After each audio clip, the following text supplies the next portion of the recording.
Pemirsa, nama Riza Khalid kembali mencuat di radar Kejaksaan Agung. Buronan kasus tata kelola minyak mentah ini sudah terdeteksi posisinya, yakni ada di salah satu negara ASEAN.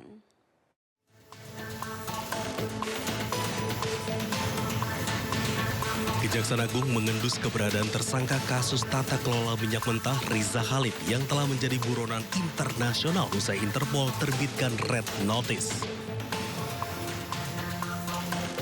Kapus Penkum Kejaksaan Agung Anang Supriyatna mengatakan Riza Khalid berada di wilayah Asia Tenggara atau ASEAN. Namun demikian, Kejagung tak bisa menangkap langsung buronan tersebut dan harus mengikuti hukum di negara Riza Khalid berada. Informasi dari penyidik sih ada di salah satu negara. Negara di wilayah ASEAN. Informasi penyidik, tapi pasti saya tidak bisa memastikan. Yang jelas dengan terbitnya Red Notice ini akan membatasi ruang gerak yang bersangkutan karena akan termonitor oleh imigrasi seluruh negara-negara yang terikat dengan Interpol.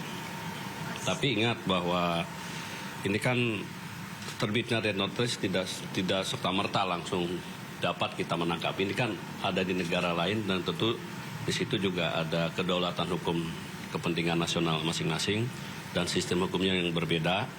Ini perlu pendekatan, baik itu diplomasi hukum, yang jelas nantinya kita akan tetap berkoordinasi dengan sakit terkait.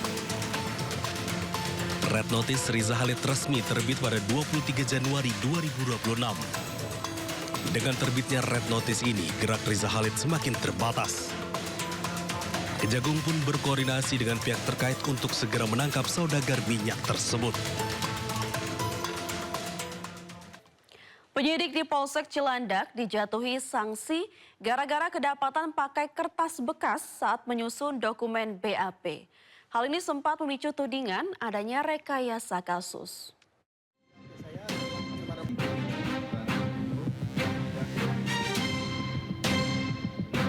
Bukan minyak, tapi kenapa di BAP saya terlampir barang-barang narkoba di BAP saya tadi? Ini kertas bekas ya, Bang? Bukan, salahnya saya nggak bisa kayak begitu.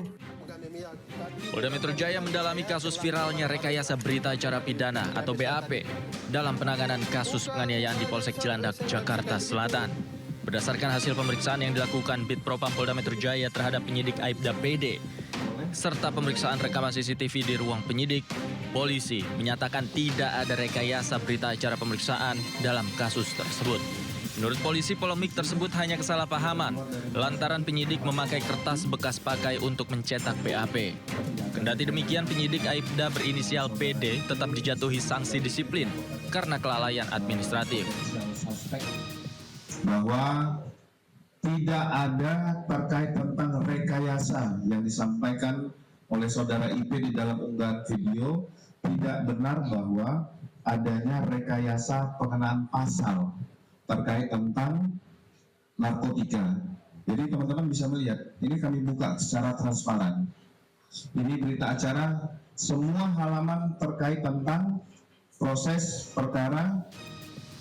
Sebelumnya rekaman video saat seorang saksi pelapor kasus penganiayaan melayangkan protes kepada dua penyidik di sentra pelayanan kepolisian Polsek Cilandak, Jakarta Selatan viral di media sosial. Saksi pelapor ini tidak terima adanya tambahan barang bukti narkotika. Perekam sekaligus saksi kasus penganiayaan ini menduga adanya rekayasa dalam berita acara pemeriksaan yang membuat dirinya protes.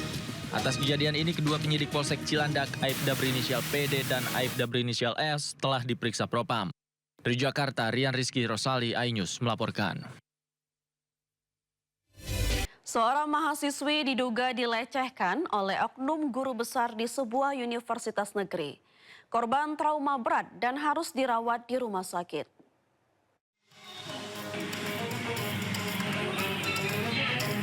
Kasus pelecehan yang dilakukan oleh oknum dosen berinisial Prof E resmi dilaporkan ke Mapores Palopo, Sulawesi Selatan. Oknum dosen Universitas Islam Negeri Palopo ini diduga memanfaatkan kesempatan saat mahasiswa yang menjadi korbannya jatuh pingsan. Di hadapan penyidik, korban mengaku sempat jatuh pingsan lalu diangkat oleh dua orang pria ke sebuah ruko kosong milik terduga pelaku. Pelaku kemudian diduga memanfaatkan kesempatan tersebut untuk melecehkan korban. Aksi pelaku terhenti setelah korban membuka mata. Korban yang tidak terima pelecehan yang dialaminya langsung melaporkan kejadian tersebut ke Mapores Palopo. Melalui rilis resminya, terduga pelaku membantah tudingan yang dialamatkan ke dirinya. Awalnya korban pingsan lalu diangkat oleh saksi lelaki rapi bersama yang diduga pelaku menuju ke dalam ruko milik pelaku, dan pada saat korban dibaringkan di dalam ruko tersebut, pelaku memasukkan tangannya ke dalam baju korban. Pelecehan atau pencabulan ini sudah melaporkan ke pihak kepolisian, maka kita menghargai proses hukum yang sudah ada, sehingga ketika informasinya sampai kepada kami lalu membicarakannya di tingkat pimpinan. Pembicaraan dari tingkat pimpinan menyimpulkan bahwa kepada yang terlapor perlu diberi ruang yang cukup untuk fokus menyelesaikan masalah hukum ini. Sejumlah mahasiswa mendesak polisi untuk membuka proses hukum secara profesional. Saat ini penyidik masih mengembangkan laporan korban. Penyidik juga akan mengagendakan pemeriksaan terhadap saksi dan terlapor. Pemirsa, kewaspadaan sudah harus semakin ditingkatkan karena sekarang narkoba mulai masuk lewat barang-barang yang terlihat biasa saja. Di mana polisi baru saja membongkar peredaran narkoba cair dalam rokok elektrik di Jakarta dan Tangerang. Bahkan 2 perempuan pengedar ikut diamankan berikut 82 cartridge.